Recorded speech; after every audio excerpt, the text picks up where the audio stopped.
The Red Sea is no longer a path for trade. It has become a global chessboard where a single move could ignite a continental war. In December 2025, the impossible happened. Rumors of Israel recognizing Somaliland's independence moved from the shadows into the light. For Hargeisa, it's a dream of sovereignty. For Mogadishu, it's a stab in the back. Behind the scenes, the United Arab Emirates and Israel are reshaping the region. By securing a foothold in Somaliland, Israel gains a vantage point to monitor its enemies, Iran and the Houthis. This is the Abraham Accords reaching the African coast. But this recognition comes with a heavy price. It challenges the very definition of Somali territory and pushes Mogadishu into a corner. Ethiopia, a nation of 120 million, is suffocating without a coast. Ethiopian leader gamble for greatness. He wants a naval base. He wants the blue economy. But a navy in Somali waters without Mogadishu's consent is an act of war. The region is now split, those who want a new map, and those ready to die for the old one. Somalia's response was swift. They turned to their most powerful ally, Turkey. Under a 10-year pact, Turkey is now the gatekeeper of Somali waters. This is where the money lies. Billions of barrels of oil. Turkey wants the drilling rights. The United States, through its energy giants, wants the same. A silent war is raging between Ankara and Washington over who will tap Somalia's riches.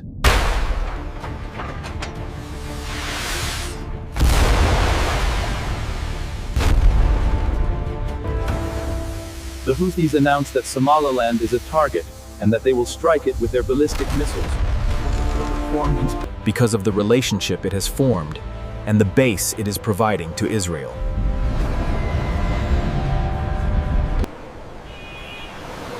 Is Somalia being saved by its allies, or is it being partitioned by them?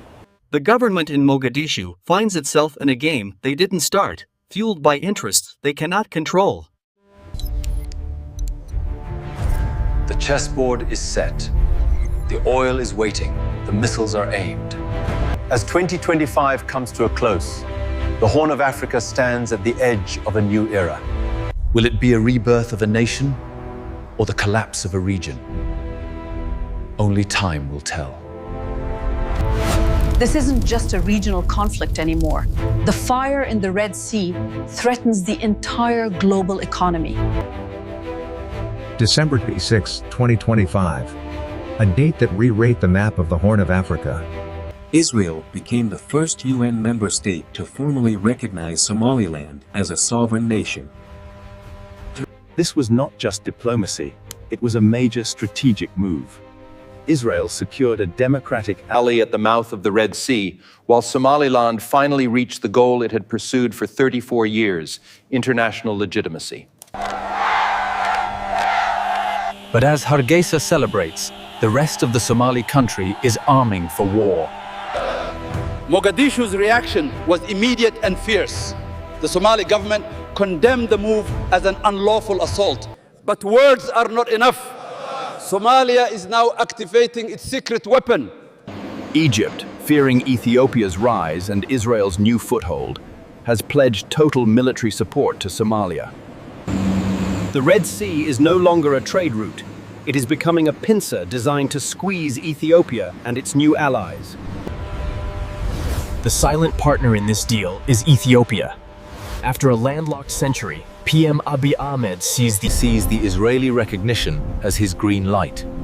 If Israel recognizes Somaliland, Ethiopia's path to the sea is no longer a dream. It is a reality. The money behind this comes from the UAE. Billions are being pumped into the Berbera corridor. The goal? A new economic axis. Tel Aviv and Addis Ababa and Emirates. Then came the oath. The Houthis of Yemen have declared the Somali coast a front line. Any Israeli presence in Somaliland is a military target. Any Israeli presence in Somaliland is a military target. They have sworn to rain missiles on any Israeli facility in Berbera. If the Houthis follow through, the Gulf of Aden will become a kill zone. The proximity is terrifying. A missile from Yemen can hit Berbera in minute. The recognition has brought the Middle East's deadliest war to Somalia's doorstep. While the world talks of war, Turkey is looking beneath the waves. Turkey has secured exclusive rights to Somalia's oil. Experts say 30 billion barrels are waiting. But there's a catch. The United States is not happy. Washington continues to recognize Somalia's territorial integrity, only to keep its own oil companies in the game. It's a silent battle for the energy of the future. Will the oil build Somalia, or will it fund the weapons that tear it apart? The tragedy of the Horn is that the people are the last to be consulted. As the elites in Tel Aviv and Ankara negotiate, the Somali people are caught between a dream of recognition and the nightmare of a regional explosion. the pieces are in place. The oil is ready. The missiles are aimed. 2026 will be the year that decides if the Horn of Africa rises as a new power or burns as a new front. The fire has already started. As news of Israel's recognition spread, a wave of condemnation swept the globe. More than 21 countries, led by Egypt, Turkey, Saudi Arabia, and Iran, issued a joint statement. Their message was clear. Israel's move is a blatant violation of international law and an attack on Somali sovereignty. Egypt has gone beyond words. Cairo views the Israeli presence near the Red Sea as a direct threat to Suez Canal and its national security. Together with Turkey, they are forming a military shield around Mogadishu, effectively creating a blockade against any foreign naval base in Somaliland.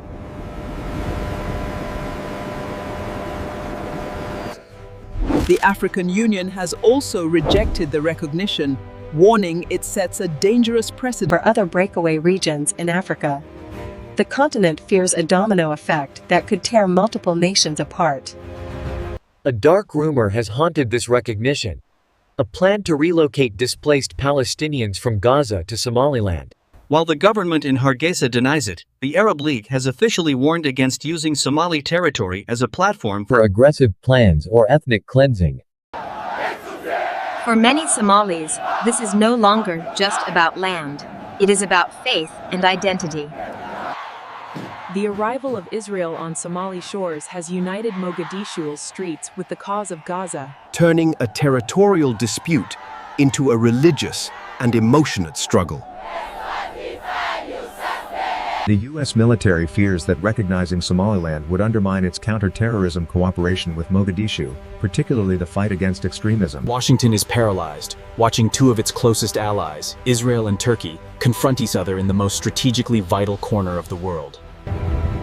The Horn of Africa is at its most dangerous crossroads since 1977. With Israel's recognition, the Red Sea has become a theater for a global war. If diplomacy fails, the oil beneath these waters will be stained with the blood of a regional conflict that no one can win. We are at a critical juncture. The security of our nations depends on this agreement. We cannot afford further division.